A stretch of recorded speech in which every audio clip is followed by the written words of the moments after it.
everyone, I'm Ian McCarthy of Lifting for Life, and tonight I am bringing you another installment of the Lifting for Life Q&A series. And tonight's question, or series of questions, comes from Daniel France, who asks, what causes inability for one to adhere? Is it a matter of poor intrinsic motivation? What causes the disconnect between intent and action? I first want to thank Daniel for asking these questions, as I think they speak to the greatest determinant of your fitness success, which is adherence. Because as much as I find interesting questions like what is the frequency with which you should train each body part if you want them to get as big as possible, we also have to recognize that knowing what it is we have to do is one thing, but we have to then actually do it. And for many people, this is a very significant issue. I also want to acknowledge that I think this quickly gets into really complex issues like free will and mental health. And I don't believe myself to be the person to give the definitive answers on these questions. Indeed, I imagine if you were to go and find folks who, let's say someone who has studied depression for 50 years, and the way in which depression influences behavior and the discrepancy between, as Daniel said, intent and action, I think that their response would be something like, well, I probably have a pretty good sense of like this sliver of it, but no one has the answer. So I wanted to ensure that I preface the remainder of my response with that, and I'm going to speak to 3 topics relating to this that I hope will shed some light on the issue altogether. So the first is, I think it's really helpful for people to know what it is they actually want to do. And I don't mean what it is they find desirable in principle. Rather, I mean what it is they actually want to do in practice. To give an example, last year I cut for 9 weeks. And this is the cut which resulted in me looking roughly as I do now, so much better than I did in the past. And one of the interesting aspects of it to me was at the end of it, because my progress was so good, I considered extending the cut. Initially I came at it very cut and dry, very rationally.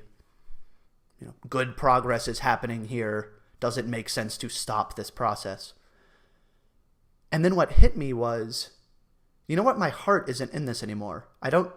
Yes, I am making progress. And if I were to keep doing the same things, I will continue making progress. But I don't actually want to do that. I want to end the cut here and start a bulk and go in the other direction and make some progress in terms of strength. And I say strength, don't particularly care about it. More so, muscle gain progress, and I just want to eat a lot more and feel more energetic and be able to put energy into other things.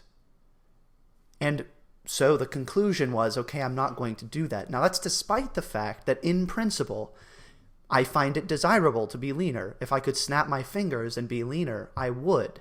So I hope it's clear the difference between, yes, in theory, again, if you could just snap your fingers and not have to do anything to get there, you would do it, and you actually want to go through that process. Another example which struck me earlier today is that of the meme of the fat powerlifters. Now, I want to note that who actually knows what the percentage is of powerlifters who are above a certain body fat or whatever it might be?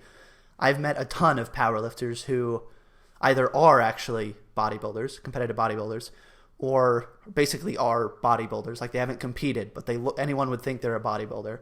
So I wonder if it's really a myth, like so many powerlifters are fat. But just imagine the quintessential powerlifter who's like 28% body fat. What do you think is a better account of why that's the case? They're lazy as hell, and they really want to be shredded, but they're incredibly lazy, so they don't stick to their diet, so they're fat. Or, yeah, maybe, if they could just magically be leaner, they wouldn't say no. But the reason why they're not lean is because it's just like not that valuable to them. They don't want to they enjoy their diet being much more relaxed, and they want to be, more than anything, really strong. So again, I wouldn't think to say, now obviously this is going to vary based on the individual. I'm sure there's some powerlifters who are simply very lazy with regard to their diets, but my immediate intuition would be it's more to do with them recognizing what it is they actually care about, and their behavior reflects that. So the conclusion to this line of discussion would be, figure out what it is you actually want to do in practice. And if there's something you want to do on a rational level and you keep trying over and over and over again, at least consider the possibility that you're trying to fit the square peg in the round hole. And admittedly, it might be an issue of you need to step up, you need to be more disciplined, etc. And I'm going to come to that. But it might also be an issue of that's just not the thing you should be trying to do. I also think that we need, because originally I was going to just speak to this in another point, but it struck me that we need to talk about capacity, what it is someone actually can do. So unfortunately, a really good example is actually, here's an example, kind of an odd one, but recently I have repeatedly had the thought that I might want to be a physician, in that I've grown increasingly interested in things like longevity research, minimizing risk of disease, across a lifetime, more so than I have been in the past. In the past, I've been very much like just what's the optimal protein intake to maximize muscle mass, protein distribution to maximize muscle protein synthesis, etc. And I'm still very interested in that. But I have had the thought that, hey, maybe it would, and this is going to sound, potentially very childish, but maybe it would be really cool to be a physician. Like all of what I would learn in that process, and I would be able to help people in a very different way and in a way which strikes me as valuable. However, I think it's very unlikely I will do this. And by the way, I want to note that I'm not saying, yeah, I'm clearly just so fucking smart, I can definitely be a doctor or anything like that. Indeed, I really my whole life have needed more sleep than most people. And typically, if I'm even what most people would probably regard as modestly sleep deprived, that very much makes it more difficult for me to, function. Like whatever it is I need to do is much more difficult. Again, in a way that I don't see to the same extent in other people. So this means that I might fundamentally be unable to make it through med school. In which case, if I were to try it and do extremely poorly, I keep on trying, that might just be an issue. Again, it might be an issue of discipline, totally, but it might be an issue of I'm trying to force myself to do something that I, Ian McCarthy, given the characteristics I have that I can't control, can't do. Just like, and this is in fact definitely a better example. I was just like, that whole example is one which I've considered, so it was very real to me. But imagine if I were to say to you right now, imagine we were sitting here having a discussion and I'm like, yeah, I'm going to be a fucking professional basketball player and like the best. Okay, I'm 5'9". I don't know what that is in metric, but I'm 5'9". Like, it is impossible. So if I were to attempt that, and then I wasn't able to do or stick to the things that I would need to do that, again, it's just an issue of endeavoring to do something outside of my capacity. So again, we have figuring out what it is you actually want to do in practice and being aware of your capacity and not, certainly pushing that if that makes you happy, but not trying and then failing and then beating yourself up for failing to do things that you can't do. Now, I think one might respond to this by saying, isn't this all kind of fucking irrelevant to the question of, and I apologize for swearing, excessively in this video, but isn't this irrelevant to the question of the difference between intent and action? So perhaps the most direct response to this is the strongest correlation I've seen, or the most consistent difference between those who are successful and those who are unsuccessful. And keep in mind that success, what it means to be successful is subjective. So whether we're talking about the objective of being president, or consistently sticking to your macros, squatting 405, climbing Mount Everest while in chains. It was a really interesting one.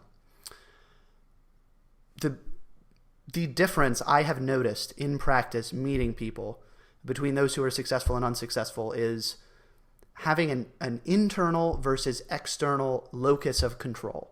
So what does this mean? To have an internal locus of control means that fundamentally you believe you are in charge of your life. So if your life is completely horrible, that's your fault. You regard that as being the result of your decisions. And you don't... Certainly other things happen outside of your control, but how it is you respond to those things is of greater significance in terms of the outcome of your life than those things. And to hold to an external locus of control is to believe that those external variables are of greater significance than what it is you do. Now, one of the aspects of this that I find absolutely fascinating is that it renders itself true. And here's what I mean by that. If you believe that you are in charge of your life, that you are the primary determinant of what happens, regardless of whether or not that's objectively true, if we could even objectively evaluate that, regardless of whether or not it's objectively true to begin with, it increases the likelihood of it being true, because if you believe that you're in control of your life, that is empowering and will influence your behavior in a way which will increase the degree to which your behavior dictates the outcomes of your life.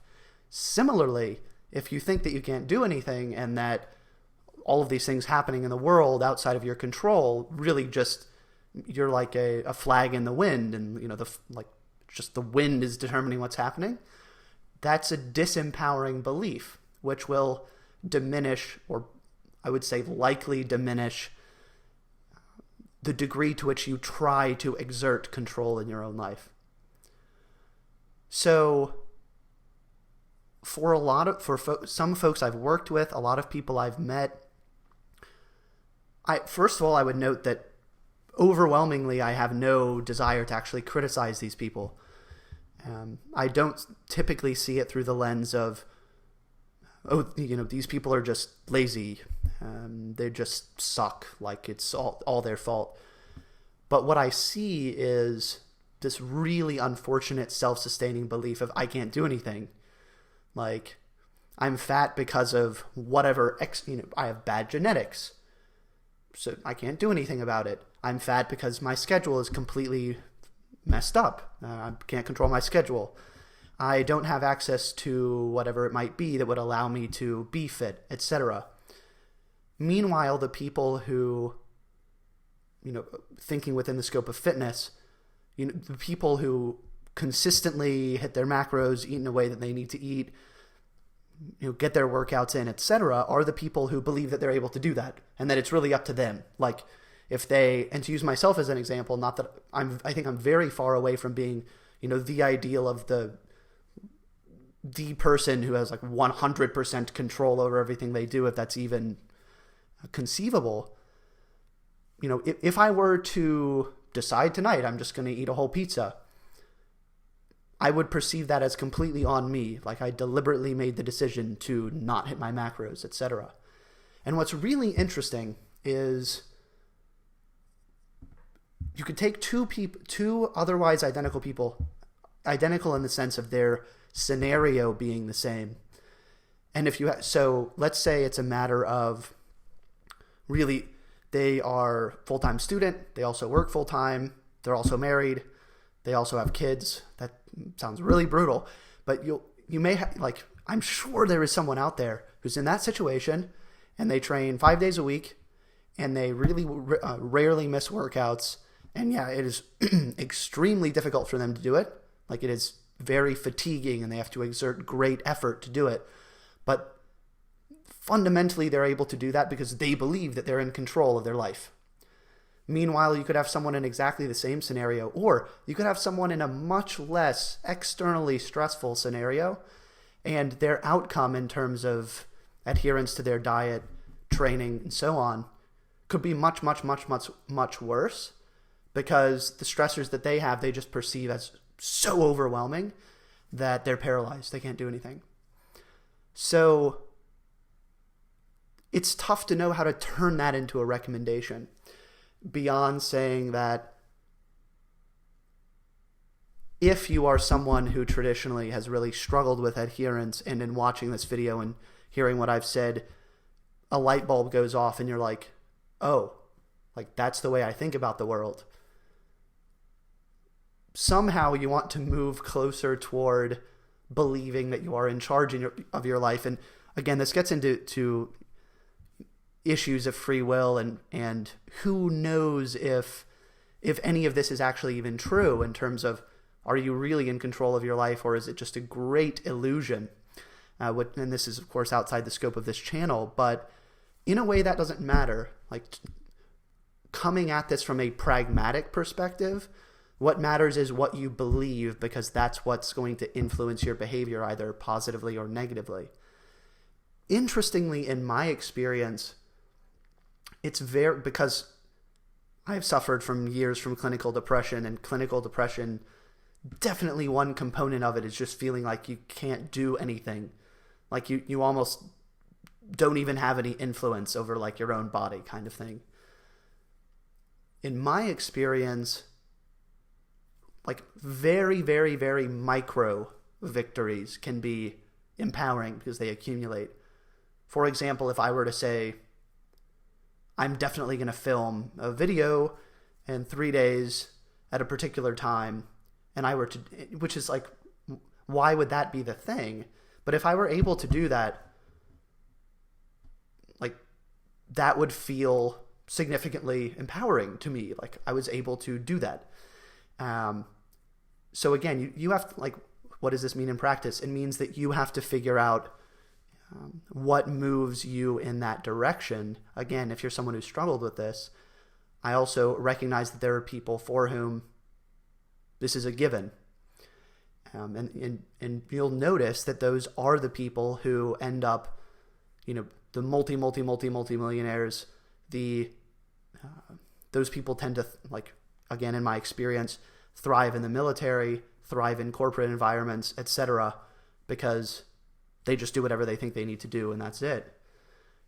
So again, I think whether it's for you, whether it's for clients, just whether it's for your sister who's really overweight and you can't figure out what the deal is, it's about getting in the person's mind and nudging them in the direction of, hey, yeah, all of these things are happening that are influencing your life, and which will obviously they impinge on all of the things that you could do, but figure out what you can do and do that and keep doing that, and then hopefully what you get over time is a slow and overall consistent progression toward that ideal of the person who was a full-time student, worked full-time, married, had kids, went into the military.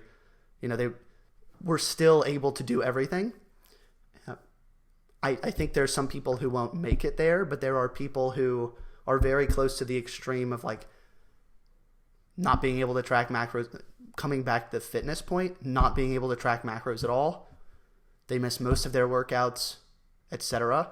And they can get a lot closer to again, that theoretical ideal. So, I think that was a sufficiently long video. Thank you again to Daniel for the questions. Thank you to all of you for watching. Please do like the video if you found any value in it and you want to see more Q&A videos like this. Feel free to comment below. I am tremendously thankful for the support, and I will see you again soon. Peace.